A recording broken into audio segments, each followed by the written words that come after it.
What do you see happening in the recruiting space in the last because the last couple of years have been kind of weird, right? Yeah. In terms of just ups and downs, you thought that, once COVID was over, things would go back to normal, but 23 and 24 were tough years. What hasn't changed is, to the name of your podcast, the resiliency that is required for people to stay in the game, be disciplined, and continue doing the things that they have to do to reach the results they want to achieve. So I think that just hasn't changed. And that's always been the challenge in this industry, is sticking with the program, continue to do those things without losing steam, without losing focus. So I think everyone has a different circumstance when it comes to that, whether it's life experiences, personal situation, maybe something happened in their market or something happened in their company if they work for someone else. So I think that it's a very subjective. It depends who you ask.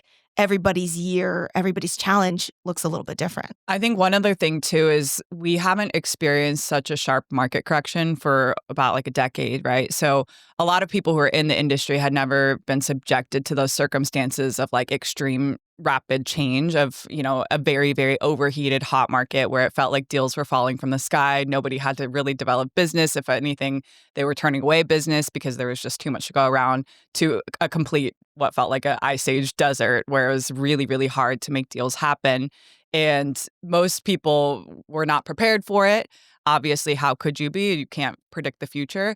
But beyond that, it was such an extreme change in circumstances that it made a lot of people question everything about themselves, their desk, their capabilities. And I think it showcased whether they were prepared for and had a diversified, stable business, or were overinflated by one account that they were focusing on and didn't really have other sources of doing deals.